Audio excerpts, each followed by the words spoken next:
Bonjour à tous, c'est FX. Aujourd'hui, on se retrouve dans la deuxième partie de la vidéo amplificateur D20 D80 où je vais vous expliquer comment on utilise ce petit logiciel qu'on retrouve sur l'écran de façade de l'amplificateur.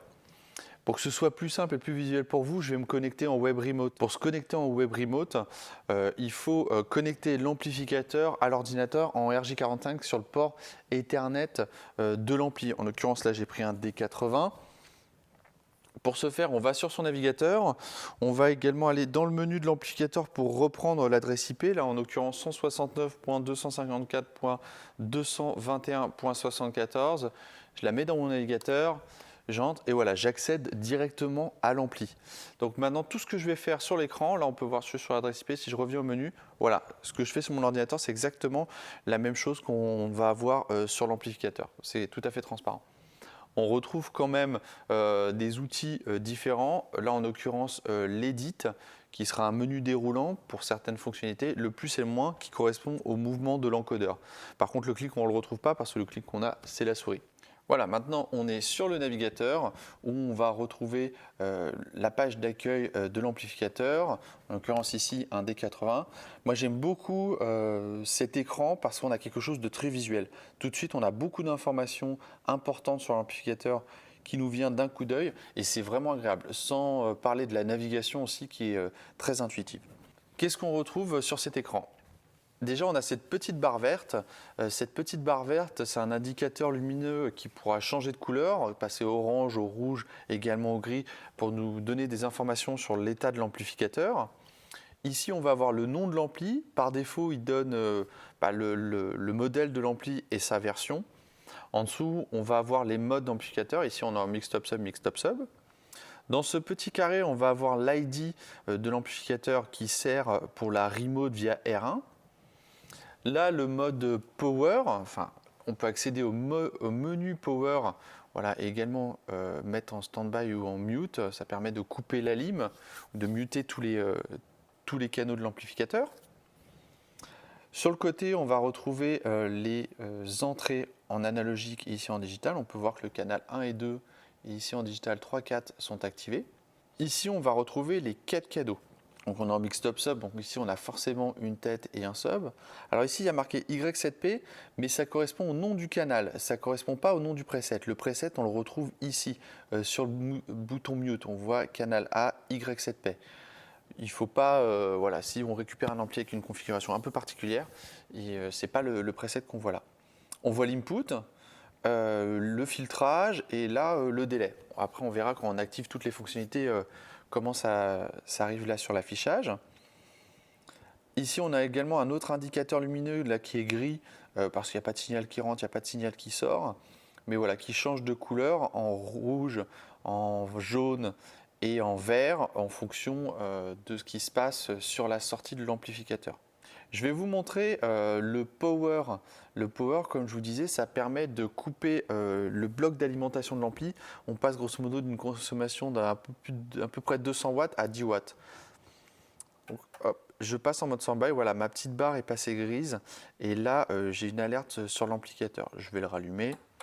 Voilà, starting. Hop, il a démarré. On va rentrer dans ce menu. Menu principal, là on a les input, output, remote, more. Donc on a 4 onglets. Le menu input, dans la page principale, on a la possibilité de basculer les entrées à l'arrière en analogique ou en digital. Donc là en l'occurrence, j'ai une configuration hybride. J'ai une partie des entrées qui sont en analogique et la deuxième partie qui sont en digital. Ici, on va avoir le routing, donc je vais aller dans mes canaux de sortie et je vais pouvoir faire mon routing. Donc par exemple, pour le canal A, je peux faire une sommation de 2 entrées, je peux même faire une sommation d'analogique et digital. Je peux router vraiment comme je veux sur mes 4 canaux.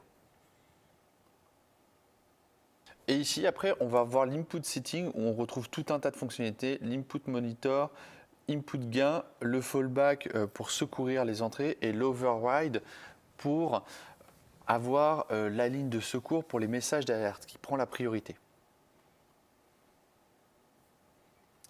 Les outputs. Donc, je vous avais parlé des modes Dual Channel, Mixed Up, Sub, Two Way Active. Ce qui est bien, c'est qu'on peut avoir des configurations également, comme sur les entrées, hybrides. Je peux avoir une partie de l'amplificateur en Dual Channel et l'autre partie en Mixed Up Sub ou en Two Way Active. Je peux vraiment faire ce que je veux sur l'ampli.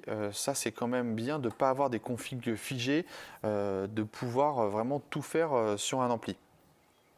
Là, je vais retrouver mes speakers. Quand je rentre dans ce menu, je vais arriver voilà, dans les 4 canaux où je vais pouvoir choisir l'enceinte que je vais mettre sur ma sortie. On verra ça après. La remote, donc on va avoir ici son adresse IP, son masque, quel connecteur Ethernet est branché derrière, donc là en l'occurrence c'est le 1. La remote ID, c'est l'ID pour le R1 qu'on peut venir modifier ici. Ici le IP setting, alors on va retrouver 3 modes, le mode manuel, le mode DHCP FB et DHCP LL. Donc ces modes-là, FB et LL, ça permet 2 choses. En LL, en fait, il est vraiment full DHCP. On ne peut pas modifier l'adresse IP, voilà, il se met en DHCP. Le mode DHCP FB, il va se mettre dans un premier temps dans un mode DHCP. S'il trouve un serveur DHCP qui lui donne une adresse IP, il prend cette adresse IP. S'il ne trouve pas d'adresse IP ni de serveur DHCP, à ce moment-là, il prendra une adresse IP qu'on lui aura rentrée en manuel. Il se mettra en manuel. Donc c'est un mode un peu hybride DHCP manuel qui est quand même assez intéressant voilà, de pouvoir se connecter assez facilement dans ces cas-là. S'il y a un DHCP, ok, je prends les adresses qu'on me donne, sinon je prends l'adresse que j'avais à la base. Le menu mort, dans le mort, on va retrouver beaucoup de choses. On va voir les préférences, les informations et les level. Ça va un peu ensemble. Les amp presets. Mort, là, dans ce menu, on va retrouver beaucoup de choses. Alors, on va aller regarder un peu ça. Dans préférences, on va avoir les caractéristiques un peu de l'écran. Voilà, pouvoir calibrer la luminosité et refaire un calibrage du tactile. On va voir comment locker son amplificateur avec ou sans mot de passe. Mort, on va avoir des informations d'horloge sur le buzzer. Et également ici, voilà, comme je vous avais dit dans la première vidéo, comment faire pour réinitialiser son ampli à partir du navigateur. Donc si j'appuie là, ça réinitialise mon ampli. Quand on réinitialise l'ampli, on ne réinitialise pas les paramètres réseau. Les paramètres réseau restent.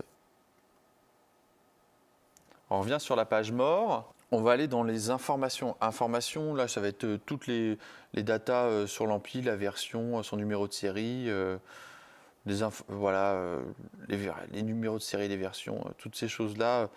C'est bien de pouvoir tout avoir comme ça sous la main, mais on n'utilise pas beaucoup ça au quotidien. Par contre, ça, level, c'est très intéressant. Level, on va vraiment avoir toutes les informations sur la consommation de l'amplificateur. Là, on peut voir le courant qu'il y a, la fréquence du courant. On va voir la consommation de l'ampli, sa température. Un peu plus haut, on voit que les canaux sont rouges parce qu'ils sont mutés. On voit les enceintes appliquées dans les presets. On voit le niveau d'input, le niveau d'output, l'impédance, la puissance, encore les températures. Voilà, on a quelque chose de très complet. Et grâce à cet écran, on a beaucoup de remontées d'informations sur l'amplificateur. Je vais vous montrer quand même, quand on coupe le power, la différence sur la puissance. Stand-by. On est à, voilà.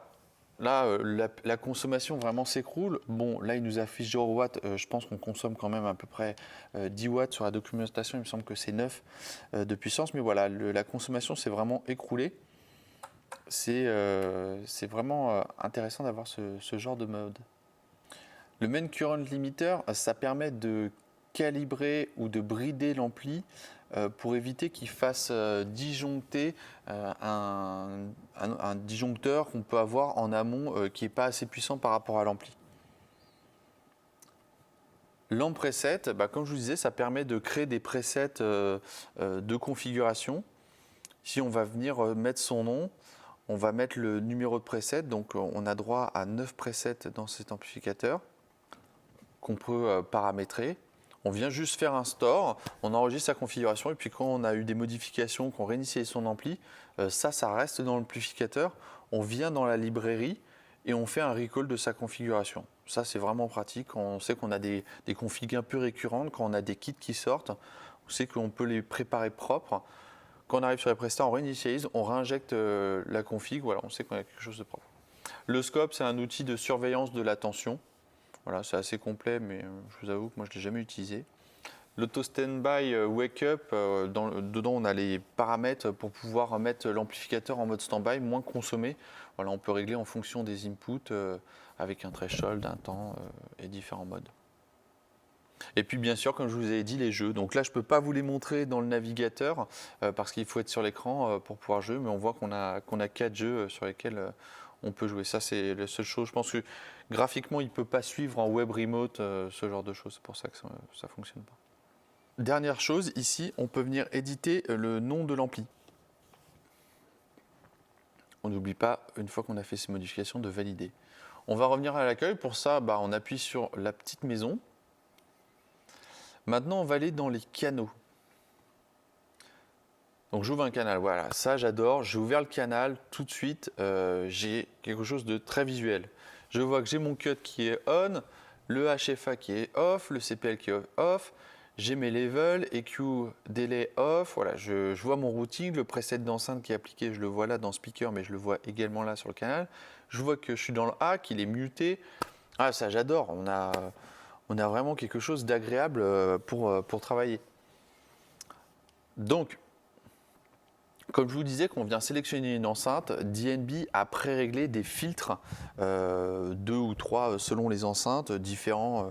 Il varie vraiment selon les enceintes. Donc là, vu que j'ai une enceinte de tête, j'ai un cut, j'ai un HFA, j'ai un correcteur de CPL. Donc là, je vais les activer comme ça. Après, on va pouvoir voir sur la page principale qu'est-ce que ça donne quand on active tout.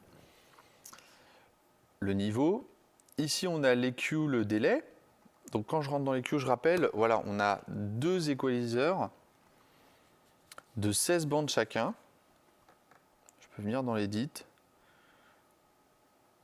Voilà, là je vais éditer la première bande, elle est on. Le type ici, je peux venir la choisir, voilà, du notch, du couple, de l'asymétrique. On a plein de choses, on peut vraiment faire des réglages précis. Plus que dans certaines consoles, on retrouve des réglages quasiment aussi précis que dans des Lake. La fréquence, le Q, le gain.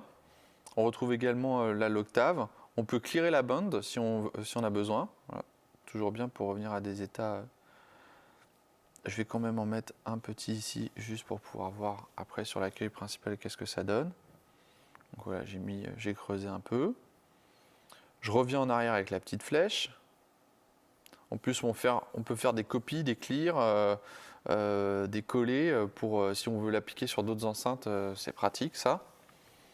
Le délai, donc là on a le on-off du délai, ici la valeur, et là l'unité, millisecondes, mètres, feet ou secondes.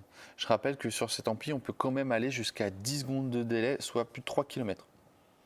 Ici, on va avoir l'input routing, donc on a vu tout à l'heure. Là, c'est le system check. System check, ça va permettre de vérifier les impédances des enceintes. Donc, il y a deux modes, le system calibration et le system check. En fait, ça permet quand on fait une calibration, c'est au début d'une prestation, on peut faire une calibration et à la fin, on fait un check et on va mesurer la différence entre les deux pour voir si il n'y a pas eu de différence entre le début et la fin de la prestation, s'il n'y a pas eu un problème sur le matériel entre-temps ou une casse. Pour ces valeurs, il faut se référer notamment au manuel de l'amplificateur qui donne les données constructeurs qu'on doit retrouver.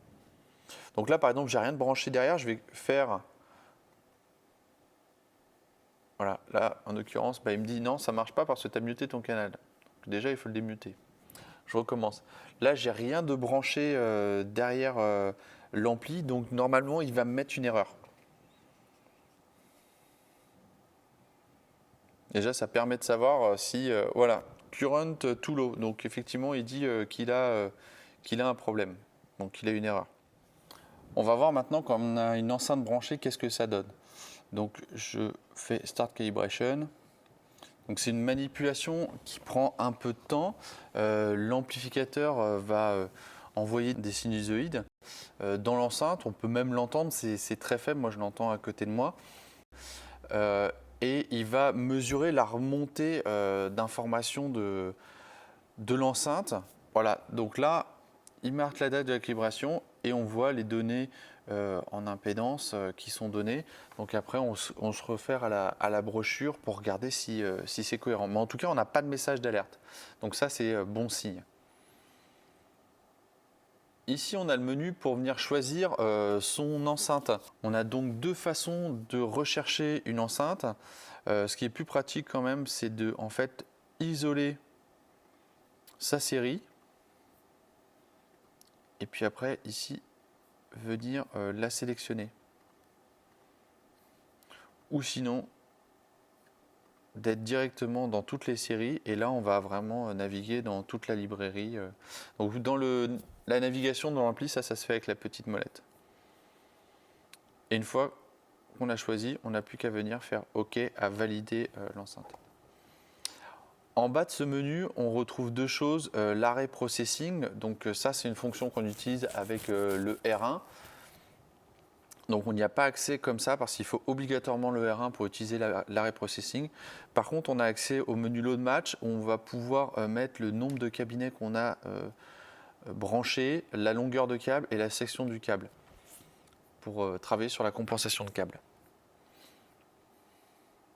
On revient en arrière. Le channel link, ça va permettre de linker des canaux pour l'équalisation et le délai. On rentre dans le menu et voilà, on peut linker le A avec le B. On a plusieurs possibilités. On peut linker le A avec le B, le C avec le D. Ça peut être plus cohérent parfois comme ça. Donc voilà, c'est quelque chose de très pratique de pouvoir appliquer des réglages très facilement et très rapidement à d'autres canaux. Et enfin, on trouve le fréquence générateur où on a voilà, un générateur de fréquences. Donc là, en l'occurrence, voilà, j'envoie un 1000, je l'entends parce que j'ai démuté mon enceinte. Voilà, si je la mute. Et puis j'ai également voilà, le bruit rose. C'est quand même pratique d'avoir ce genre d'outil tout de suite sous la main. Dernière chose, encore en haut, on retrouve le menu pour pouvoir changer le nom de l'enceinte. Donc là, par exemple, je vais mettre face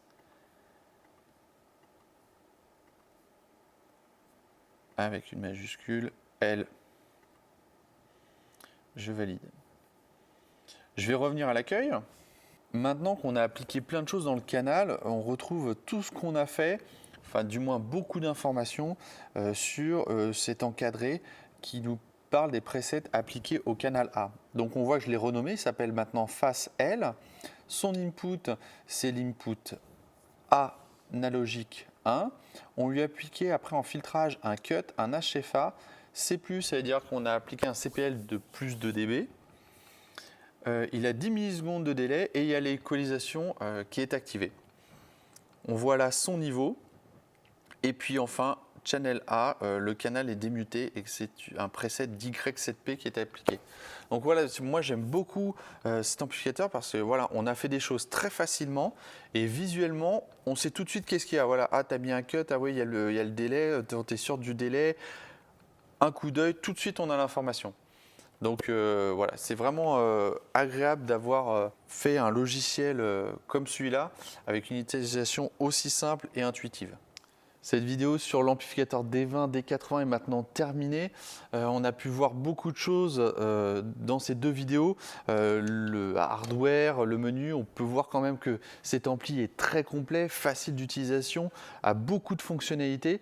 C'est pour ça que moi je l'affectionne particulièrement. Je me demande ce qu'ils vont réussir à trouver derrière. En tout cas, si vous avez encore besoin d'informations, n'hésitez pas à m'envoyer un petit mail, un petit message, je tâcherai d'y répondre.